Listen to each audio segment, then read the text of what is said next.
আল্লাহ রাব্বুল আমিন বলেন, ইযা যুলজিলাতিল আরদু জিলজালাহা ওয়া খরাজাতিল আরদু আসকালাহা। আল্লাহ বলেন, হে নবী স্মরণ করেন যখন কিয়ামতের সময় এই পৃথিবীটা ঝাঁকুনি শুরু হয়ে যাবে, আমি আল্লাহ তাআলা ঝাঁকুনি দিয়ে দিব। ঝাঁকুনি কখন দেবেন? হযরতে ইসরাফিল আলাইহিস সালামকে আল্লাহ তাআলা সৃষ্টি করেছেন সিংহায় ফুৎকার দেওয়ার জন্য। হযরত ইসরাফিল আলাইহিস সালাম কত বড়, আকাশ এবং জমিন যত বড়, হযরত ইসরাফিল আলাইহিস সালাম হোসেন তত বড়। ইসরাফিল আলাইহিস সালামকে আল্লাহ তাআলা বিশাল একটি বাঁশি দিয়েছেন। বাঁশিটি সে দুই ঠোঁটে নিয়ে আকাশের দিকে তাকিয়ে আছে। আল্লাহ তাআলা যখন হুকুম হয়ে যাবে, ইসরাফিল আলাইহিস সালাম যখন সিংহায় ফুৎকার দিয়ে দিবেন, সিংহায় ফুৎকার দেওয়া মাত্র সব কিছু এলোমেলো হয়ে যাবে। শুধু তাই নয়, হযরতে ইসরাফিল আলাইহিস সালাম যখন সিংহায় ফুৎকার দেবেন, বড় বড় পাহাড়গুলো সব ধসে পড়ে যাবে। এরপর আপনার তাজিংডং, পৃথিবীর বড় বড় অনেক পাহাড় আছে, আপনার মাউন্ট এভারেস্ট, এরপরে হিমালয় পর্বত, এরপরে আন্দিজ পর্বত, আলপস পর্বত, এরপরে তুর পাহাড় সহ বড় বড় অনেক পাহাড়গুলো আছে। সব পাহাড়গুলো সিংহায় ফুৎকার দেওয়া মাত্র সব কিছু উলট পালট হয়ে যাবে। কথা বলেন ঠিক কিনা? এই হলো ভূমিকম্প, সব কিছু শেষ হয়ে যাবে। আল্লাহ রাব্বুল আমিন বলেন, ইযা শামসু কুইরাত ওয়া ইযান নুজুমু কাদারাত। আল্লাহ তাআলা বলছেন, ইযা শামসু কুইরাত, যখন সূর্যকে গুটিয়ে নেওয়া হবে। মাথায় যেরকম পাগড়ি পরা হয়, পাগড়িকে গুটিয়ে নেওয়া হয়। এই বিশাল সূর্য যেটার আলো আমরা গ্রহণ করি, এই সূর্য যদি 1 মাস যদি আলো না দেয়, 20 দিন যদি আলো না দেয়, তাহলে মানুষ গবাদি পশু সবগুলোর অবস্থা খারাপ হবে। কথা বলেন ঠিক কিনা? এই সূর্য আল্লাহ রাব্বুল আমিন বলছেন, এত বিশাল এক সূর্য, পাগড়ির মতো। তাফসীরের মধ্যে এসেছে যে পাগড়িকে যেমন পল্টানো হয়, গুটিয়ে নেওয়া হয়, সূর্যটাকে কিয়ামতের দিনে এইরকম আল্লাহ তাআলা গুটিয়ে নেবেন। ওয়া ইযাল নুজুমু কাদারাত, যখন নক্ষত্র রাজিগুলো খসে পড়বে, যখন সিংহায় ফুৎকার দেওয়া হবে, আসমানটা ভয়ে থর থর করে কাঁপা শুরু হয়ে যাবে। আসমানে যত নক্ষত্র রাজিগুলো আছে সবগুলো খসে খসে পড়ে যাবে। ওয়া ইযাল জিবালু সুয়িরাত, পর্বত সমূহকে যখন উড়িয়ে দেওয়া হবে ধুলার মতো। বিশাল বিশাল পাহাড়, আল্লাহ তাআলা বলছেন যখন সিংহায় ফুৎকার দেওয়া হবে, ফুৎকার দেওয়া মাত্র বিশাল বিশাল পাহাড়গুলো ধুলার মতো উড়িয়ে দেওয়া হবে। এরপরে শিমুল গাছ আছে, যখন শিমুল গাছে তুলা হয়, বাতাস পড়লে তুলাগুলো যেরকম উড়িয়ে যায়, এই রকম সিংহায় ফুৎকার দেওয়া মাত্র বিশাল বিশাল পাহাড়গুলো তুলার মতো উড়িয়ে দেওয়া হবে। এরপরে আল্লাহ তাআলা বলছেন, ওয়া ইযাল ইশারু উত্তিলাত। আল্লাহ তাআলা বলছেন যখন 10 মাসের গর্ভবতী উটনিগুলোকে অযত্নে পরিত্যক্ত করা হবে। এইটা তাফসীরের মধ্যে আসছে যে এমন উট যে যুগে আরববাসীদের নিকট এই উটগুলো অনেক পছন্দের ছিল। 10 মাসই আপনার উট অনেক সুন্দর, এই উটগুলো তাদের পছন্দ ছিল। কিন্তু যখন সিংহায় ফুৎকার দেওয়া হবে, সব কিছু এলোমেলো হয়ে যাবে। এত একটা পছন্দের জিনিসের দিকেও তাদের তাকানোর সময় থাকবে না। সম্মানিত হাজিরিন, এরপর আল্লাহ তাআলা বলেন, ইযাস সামাউ ফাতারাত ওয়া ইযাল কাওয়াকিবু তাসারাত ওয়া ইযাল বিহারু ফুজ্জিরাত। আল্লাহ তাআলা বলছেন, ইযাস সামাউ ফাতারাত, আকাশ যখন ফেটে যাবে, আকাশ যখন ফেটে যাবে, আল্লাহর ভয়ে কাঁপাকাঁপি হয়ে আকাশটা ফেটে যাবে। ওয়া ইযাল কাওয়াকিবু তাসারাত, যখন তারকাগুলো বিক্ষিপ্ত হয়ে জমিনে পড়ে যাবে। ওয়া ইযাল বিহারু ফুজ্জিরাত, যখন সমুদ্রগুলোকে উদ্বলিত করা হবে। এই সমুদ্রের মধ্যে তাফসীরের মধ্যে এসেছে যখন সিংহায় ফুৎকার দেওয়া হবে, যত সমুদ্রের পানি আছে সব পানিগুলোকে এক জায়গায় করা হবে, অর্থাৎ একটা সমুদ্রে ঢুকানো হবে। যখন কিয়ামত চালু হয়ে যাবে, শুধু তাই নয়, আল্লাহ তাআলা বলেন, ওয়া ইযাল কুবুর যখন কবরস্থ মানুষদেরকে উঠানো হবে, সিংহায় যখন ফুৎকার দেওয়া হবে, কবরে যত মানুষ আছে সব মানুষগুলো উঠে দৌড় শুরু করবে, মানুষগুলো সব বাইরে বের হয়ে আসবে। আল্লাহ রাব্বুল আলামিন বলেন, ইয়া আইয়ুহান নাসু তাকু রাব্বাকুম ইন্না জালজালাতাস সাআতি শাইউন আযীম। আল্লাহ তাআলা বলেন, হে মানুষ, তোমরা তোমাদের প্রতিপালককে ভয় করো, নিশ্চয় কিয়ামতের প্রকম্পন এক ভয়ঙ্কর ব্যাপার। ইয়াউমা তারাউনাহা তাযহালু কুল্লু মুরদিআতিন আম্মা আরদাআত ওয়া তাদউ কুল্লু যাতি হামলিন হামলাহা ওয়া তারান নাসা সুকারা ওয়া মা হুম বিসুকারা ওয়ালাকিন্না আযাবাল্লাহি শাদীদ।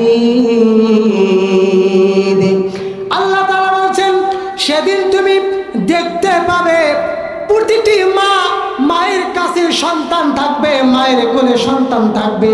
যখন ভূমিকম্প শুরু হয়ে যাবে, যখন সিংহায় ফুৎকার দেওয়া হবে, মায়ের কোল থেকে সন্তানটা জমিনে পড়ে যাবে, মা কিন্তু টের পাবে না। এরপর আল্লাহ তাআলা বলছেন, গর্ভবতী থাকবে, গর্ভবতী মা।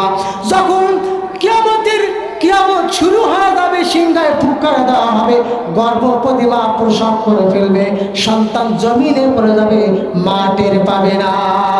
দেখবেন পেটে 2 মাসের সন্তান, 3 মাসের সন্তান, 4 মাস, 5 মাস, এরপরে 10 মাসের সন্তান, এইরকম থাকবে কি থাকবে না বলেন? এখন যে অবস্থা, 2 মাস, 3 মাস, 4 মাস, 5 মাস, বিভিন্ন মাসের সন্তান মায়ের গর্ভে আছে না নাই বলেন? যখন কিয়ামত, যখন ভূমিকম্প শুরু হয়ে যাবে, তখন গর্ভ থেকে, মায়ের পেট থেকে সন্তানটা প্রসব করে পড়ে যাবে, কিন্তু এমন অবস্থা মা কিন্তু টের পাবে না। এটা হলো কিয়ামতের অবস্থা। কথা বলেন ঠিক কিনা? কত কঠিন হবে সেই কিয়ামতের অবস্থা। আল্লাহ তাআলা এই জন্য বলছেন, তোমরা সেই কিয়ামতকে তোমরা ভয় করো। সম্মানিত হাজিরিন, এরপরে যখন হযরত ইসরাফিল আলাইহিস সালাম দ্বিতীয় ফুৎকার দেবে, দ্বিতীয় ফুৎকারের সাথে কি রকম হবে আল্লাহ তাআলা বলেন, কুল্লু মান আলাইহা ফান ওয়া ইয়াবকা ওয়াজহু রাব্বিকা যুল জালালি ওয়াল ইকরাম ফাবিআইয়ি আলাই রাব্বিকুমা তুকাযযিবান। আল্লাহু আকবার। একটু জিকির করেন তো, আপনার মনে আছে, লা ইলাহা ইল্লাল্লাহ। আপনারা সবাই সামনে সামনে লা ইলাহা জিকির করেন আর সামনে কাতাগুলো পূরণ করেন। সামনে আসুন জোরে মহব্বতে, লা ইলাহা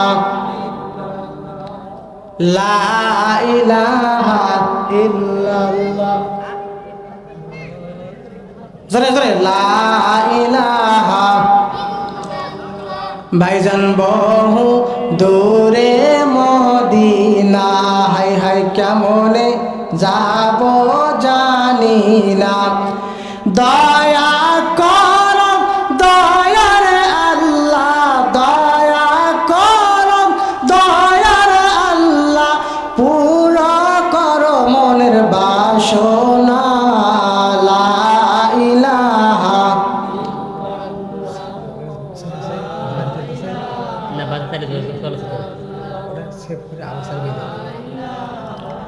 ইল্লাল্লাহ লা ইলাহা, আওয়াজ দেন, না খেয়েছেন নাকি? লা ইলাহা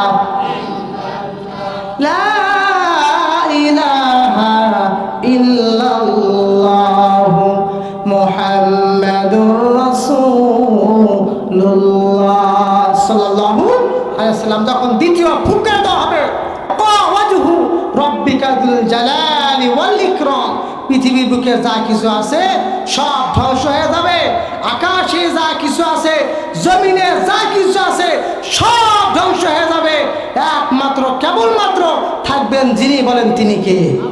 তিনি কে? আল্লাহ তাআলা। সম্মানিত ভাইয়েরা আমার, মালাকুল মাউত হযরতে আজরাইল ইসলামকে দায়িত্ব দেওয়া হয়েছে। আল্লাহ তাআলা তাকে বলবেন সব মানুষের জান কবজ করার জন্য। সব মানুষের জান যখন কবজ হয়ে যাবে তখন জিজ্ঞেস করবে আল্লাহ তাআলা, আখবিরনি মা ইয়াবকা, আজরাইল আর কে আছে? তখন তিনি বলবে আকাশে ফেরেশতারা আছে। সব ফেরেশতাগুলোর জান যখন কবজ করা হবে এরপর আর কে আছে? বলবে আল্লাহ তাআলা 4 জন ফেরেশতা, ইসরাইল, ইসরাফিল, মিকাইল, আজরাইল। আল্লাহ তাআলা বলবে তোমরা তাদের জানগুলো কবজ করো। যখন সেগুলো হবে এরপরে আল্লাহ তাআলা বলবে আজরাইল আর কে আছে? হযরতে আজরাইল ইসলাম বলবে আল্লাহ তাআলা আপনি এবং আমি আছি, আর কেউ নাই। তখন আল্লাহ তাআলা বলবে আজরাইল তুমিও মরো। আজরাইল ইসলাম বলবে আল্লাহ তাআলা আমি যদি জানতাম আমাকেও দুনিয়া থেকে বিদায় নিতে হবে তাহলে কোনদিন আমি এই দায়িত্ব গ্রহণ করতাম না। আল্লাহ তাআলা বলেন কুল্লু নাফসিন যায়িকাতুল মাউত, প্রত্যেক মানুষকে মৃত্যুর স্বাদ গ্রহণ করতে হবে। তুমিও মরে যাও, সব মানুষগুলো শেষ হয়ে যাবে। একমাত্র থাকবে কে? লিমানুল মুলকু ইয়াউম লিল্লাহিল ওয়াহিদুল কাহ্হার, একমাত্র ক্ষমতাবান আল্লাহ তাআলা, তিনি ছাড়া আর কেউ থাকবে না। সম্মানিত হাজিরিন, এরপর আল্লাহ তাআলা বলছেন ওয়া আখরাজাতিল আরদু আসকালাহা, জমিনের ভিতরে যা কিছু আছে সব কিছু আল্লাহ তাআলা বের করে দেবেন। খনিজ সম্পদ, যেমন আমাদের দেশে 7টা খনি আছে। কয়টা খনি? কয়লা, পাথর, সোনা, এরকম 7টা খনি আছে, লোহা। এই খনিজ সম্পদগুলো সব কিছুকে আল্লাহ তাআলা উপরে তুলে দেবেন। আল্লাহর হাবিব মুহাম্মদ রাসূলুল্লাহ সাল্লাল্লাহু আলাইহি সাল্লাম বলেছেন যখন সম্পদগুলোকে, খনিজ সম্পদগুলোকে জমিনের ভিতরে থেকে উপরে তুলে দেওয়া হবে তখন হত্যাকারী আফসোস করে বলবে হায় পৃথিবীতে আমি এই জন্য, এই সম্পদের জন্য আমি মানুষকে হত্যা করেছি। আফসোস করবে কি জন্য আমি এগুলো করেছি। আল্লাহর হাবিব বলেন আত্মীয় স্বজনের হক নষ্টকারী সম্পদের জন্য আত্মীয় স্বজনের হক নষ্ট করেছে, আত্মীয়র সাথে সম্পর্ক বিচ্ছিন্ন করেছে। এই রকম লোক বলেন আমাদের সমাজে আছে না নাই?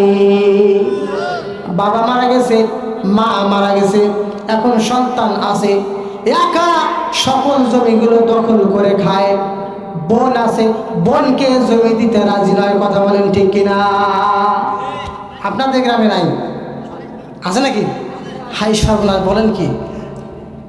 সব খায়, বোনকে দিতে রাজি নয়। সম্মানিত ভাইরা, আপনি এই ধন সম্পদ যার হক নষ্ট করে আপনি এগুলো করলেন, আপনি তো মারা গেলে আপনার সন্তান খাবে, কিন্তু হিসাবটা কে দেবে? হিসাব কে দেবে? আপনাকে দিতে হবে। 2টা ঋণ, একটা হচ্ছে আল্লাহ তাআলার হক, একটা হচ্ছে বান্দার হক।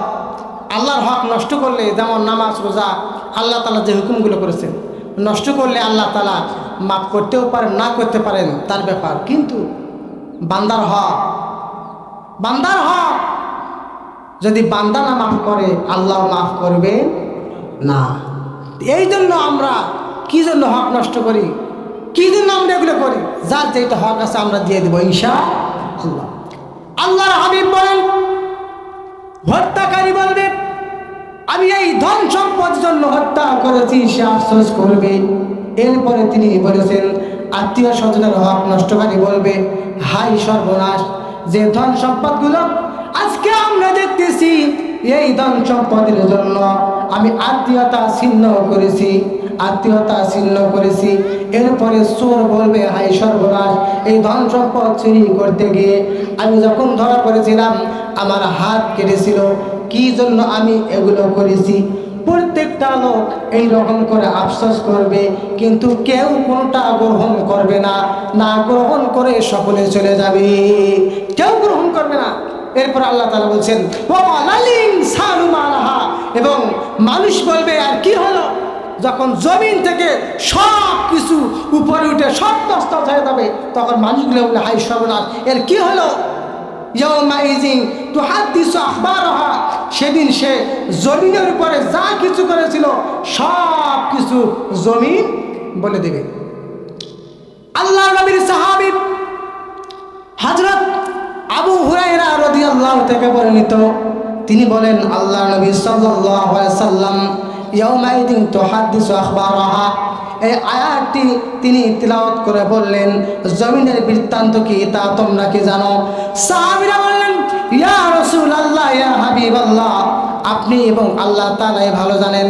আল্লাহ নবী সাল্লাল্লাহু আলাইহি সাল্লাম বললেন, সাহাবীরা, জমিনের বৃত্তান্ত হলো জমিনে মানুষ যা কিছু করত, ভালো মন্দ অন্যায় জুলুম যা কিছু করত, কিয়ামতের দিনে জমিন সব কিছু আল্লাহ তাআলাকে বলে দিবে, সব জমিন বলে দেবে। আজকে আপনারা যে জমিনে বসে আছেন, এই মাহফিলের জন্য আপনারা সময় দিতেছেন, এই জমিন সেদিন আল্লাহ তাআলাকে বলবে, আল্লাহ উমুক উমুক উমুক উমুক আমার এখানে ছিল, আমার উপরে বসে তারা কোরআনের আলোচনা শুনেছে। জমিন বলবে কিনা? বলবে না? এটার পরিবর্তে যদি অন্য কাজ করেন, খারাপ কাজ, তাও বলে দেবে। এই যে আপনারা দেখতেছেন দেশে একদল ইসলাম নিয়ে টানাটানি করতেছে যে ইসলাম ক্ষমতায় আসুক, আরেক দল টানাটানি করতেছে মানব রচিত আইন নিয়ে। উভয়ই কিন্তু মুসলমান। উভয় কি বলেন? মুসলমান না? একটা হচ্ছে মানব রচিত আইন, আরেকটা হলো কোরআনের আইন। একদল চাইতেছে কোরআন সংসদে আসুক, আরেক দল চাইতেছে না, মানব রচিত আইন সংসদে আসুক। এখানে আপনি যে যারা ইসলামপন্থী তাদের বিরুদ্ধে আপনি যে কাজগুলো করতেছেন, সেই জমিনে আপনি হাঁটতেছেন, সেই জমিন দিয়ে সেই মিটিং মিছিল করতেছেন, এই জমিন সেদিন আপনার বিপক্ষে সাক্ষী দেবে কি দেবে না? বলেন, দেবে কি দেবে না? দেবে। সম্মানিত হাজিরিন, এরপর আল্লাহ তাআলা বলছেন, বিআন্না রাব্বাকা ওয়াহালাহা, জমিন তার বৃত্তান্তগুলো বলে দেবে, সব কিছু বর্ণনা করবে। জমিন মানুষ কি করেছিল, কোথায়, সব বলে দেবে। আল্লাহ তাআলা যদি ইচ্ছা করেন এই জমিন কথা বলতে পারবে কি পারবে না? বলে পারবে কি পারবে না? শুধু তাই নয়, আল্লাহ তাআলা সূরা ইয়াসিনের ভিতরে বলছেন, সেদিন মানুষের হাতগুলো কথা বলবে, মানুষের পাগুলো কথা বলবে। আল্লাহ রাব্বুল আমিন বলেন, ইয়াউমা নাখতিমু আলা আফওয়াহিহিম ওয়া তুকাল্লিমুনা আইদিহিম ওয়া তাশহাদু আরজুলুহুম বিমা কানু ইয়াকসিবুন। আল্লাহ তাআলা বলেন, সেদিন আমি হুকুম দিব, অর্ডার করব, আমার হুকুমে মানুষের হাতগুলো আমার সাথে কথা বলবে, মানুষের পাগুলো আমার সাথে কথা বলবে। পৃথিবীতে যা কিছু করেছিল সব কিছু সম্পর্কে আমি আল্লাহকে সব বলে দিবে। শুধু তাই নয়, আল্লাহ তাআলা সূরাতুন নূরের ভিতরে বলছেন, ইয়াউমা তাশহাদু আলাইহিম আলসিনাতুহুম ওয়া আইদিহিম ওয়া আরজুলুহুম বিমা কানু ইয়ামালুন। আল্লাহু আকবার। কথা কি বুঝতেছেন? আল্লাহ তাআলা বলছেন, আলসিনাতুহুম, সেদিন মানুষের জিহ্বা আমি আল্লাহ তাআলার সাথে কথা বলবে, ওয়া আইদিহিম, তাদের হাতগুলো কথা বলবে, ওয়া আরজুলুহুম, তাদের পাগুলো কথা বলবে, বিমা কানু ইয়ামালুন, যা সে করেছিল সব সম্পর্কে আমি আল্লাহ তাআলাকে বলে দিবে। সম্মানিত হাজিরিন, তা আমরা বুঝলাম জমিন সেদিন আল্লাহ তাআলার সাথে কথা বলবে, সাক্ষ্য দেবে, মানুষের হাত পাগুলো সাক্ষ্য দেবে। এমনকি আপনার যে জিহ্বা, এই জিহ্বাটাও কিয়ামতের দিন আপনি যা যা করেছেন সব কিছু আল্লাহ তাআলাকে বলে দিবে। ইয়াউমাইদিন ইয়াসদুরুন নাসু আশতাতান লিউরা আমালাহুম, আল্লাহ তাআলা বলেন সেদিন মানুষ ভিন্ন ভিন্ন দলে বিভক্ত হবে, লিউরা আমালাহুম, এবং তাদের কৃতকর্ম, তাদের আমলগুলো তাদেরকে দেখানো হবে। ফামা ইয়ামাল মিসকালা যাররাতিন খায়রান ইয়ারা, কেউ যদি অনুপরিমাণ ভালো কাজ করে সেটাও কিয়ামতের দিন তাকে দেখানো হবে, আর কেউ যদি অনুপরিমাণ খারাপ কাজ করে কিয়ামতের দিন এটাও তাকে দেখানো হবে।